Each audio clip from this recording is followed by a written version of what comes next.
Okay, so before we get into this, please do not send hate to anyone involved if you know them. If you don't know them, well, then you don't know their contact info, so you can't. Ha ha! Obviously, this is one side of a story. We don't know what the other person might be going through or doing. I will personally decide their fantasy penalty at the end of the video. I recently so this one is called New Player Doesn't Want to Learn Any of the Rules Because AI Can Tell Me. Now, I will be illustrating this. And if there's, you know what we like to do on this channel. You know we like to spoof AI sometimes. I know we like to experiment with it and see what makes it tick sometimes. Obviously, I don't use it too much because of the environmental implications, but, you know, teach their own. I recently decided to start a new D&D group with a handful of friends, most of whom I had previously played with. One of them asked if their girlfriend could join, even though she had never played any RPG before. They claimed that she had really enjoyed watching them play Baldur's Gate 3, and it made her want to try D&D. Oh, God. So, but that's almost as bad as someone saying, I already know how to play D&D because they played it in Stranger Things.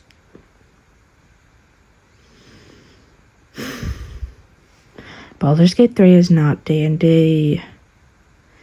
In fact, it's almost false advertising that they could put it in the same league. Because in D&D, there's more than just 2 chat options for how your character reacts to a scenario. Oh, side tangent. First red flag, I love the game, but it's not exactly one-on-one on the rules, especially if she hasn't even played herself, but whatever. And she says she already has a character ready, so I don't have to worry. I respond pointing out that, so this is from this story apparently is from the DM's POV, which that's always good, because if the DM's going to get tortured, they might as well say why. It's hard. You gotta respect your DMs. They work their rear off to make a game for you, and if you're not grateful, they will destroy your character's entire livelihood and probably blackmail you online. Maybe. I respond, pointing out that D&D, or TTRPG, is not exactly like the video game, especially as we'll play in person, so there's probably some stuff she won't know. But if she's confident that she can learn on the go, I'm fine with it. I then ask her if she can send me her character sheet so I can check that everything is fine. Bear in mind, at that stage, I hadn't even given anyone info on the settings, what level we'd start as, how we'd generate stats, or even specified what version of the rules we'd be using, so her claims that her character was ready to be played didn't sound great to me. Okay, so this girl probably thinks, we're gonna do some roleplay, you know? I wanna pretend, make believe, and doesn't actually know about dice and just wants to, you know, sit at a table and pretend to be a different person. Which, you know what? That's fun. That is a lot of fun. But that's not D&D, and that's not what the other people want to do. She answers back by sending me a screenshot of her having asked ChatGPT to give her a D&D character. You couldn't even have them put it in PDF format. And her prompt was basically something along the lines of, make me a cool D&D character. Nothing more in depth. Oh, God. Just end it here. Don't let them join. Listen. It's fine to use ChatGPT, but to not care even about what race or class you play. Like, come on. Like, when I first started playing D&D, and obviously I'm a pretty precocious learner, and there are certainly some people who have struggled to learn the rules more than I have. Not naming names, but I'm sure we could all think of someone. There are people who, you know, struggle with deciding what to play even when they know what they're doing. Now, sorry, I'm really tired. Now, Personally, I read the books before I started even wanting to play D&D. I had to learn what it was. So I read a little book, like the kids' books on it that are like, wizards and spells. Races and classes. I started pretty young. For most players. So, yeah. It's been 3 years. My first character was actually horrendous. They were a tiefling, warlock, the celestial. We didn't even know what their patron was, honestly. But you know what? At least there was no ChatGPT telling me what to play because I actually wanted to be there. Anyways, side tangent Steven is done. Predictably, the result was nowhere near a fully made, ready-to-go character sheet. It was just a paragraph or so describing an elf mage of some sort with vague descriptions of her using fireballs. Oh, no. Now, I'm not personally a fan of using AI to make characters anyway. Me neither. Unless you're doing a series that we might try to do on this channel, which is ChatGPT plays D&D, to just see how cursed it is. Because the last time I tried to have ChatGPT play D&D... So obviously I'd be DMing for a bunch of ChatGPTs, and if you want to see how that goes, subscribe. It might happen one day. Now, I'm personally not a fan of using AI to make characters anyway, but if you're going to do it, at least go into some sort of kind of details when asking to give you something. I messaged her back saying if she wanted to use that character idea as a base for her own character, I'd be fine with it. Yeah, see? Like, I'm sure it's not a unique idea if ChatGPT came up with it. But she said she would need to make an actual character sheet with actual stats and everything. With what she gave me, I wasn't even able to tell what kind of mage she was supposed to be. Oh, God. No.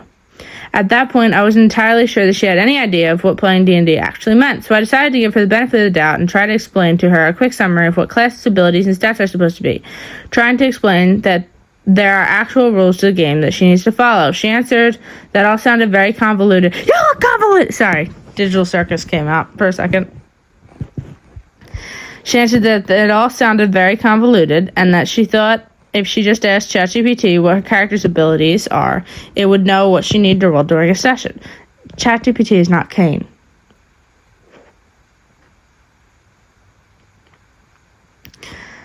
I just want to point that out. ChatGPT has no clue what any kind of dungeon mastering, D&Ding, roleplay, adventure thing is. It's just going to make you what it feels like you would like. And honestly, if you're unwilling to use anything else but ChatGPT, you probably don't have interests that align with D&D, and so your character's going to come out trash. Basically said that using traditional character sheets seemed really old-fashioned and that I was being a control freak. Oh, God. The DM's the control freak, guys, not the person who is, doing all this. For insisting that she use my preferred type of character sheet rather than letting her use the more modern version of a character that her AI gave her. Okay, for an example, this is like walking up to play baseball and being like, well, I want to use my tennis racket. And they're like, no.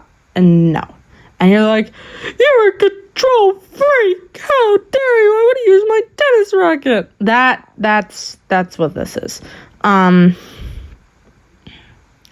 That's when I gave up, telling her that I didn't think she actually wanted to play the same game that the rest of us did, and I had no interest in keeping this conversation going if she wasn't interested in learning to play the game that we were going to play. She sent me a very angry message saying that I was the reason women are being harassed when trying to get into this kind of nerdy hobby. Ah, sweetie, that happened way before AI. That is called gatekeeping guys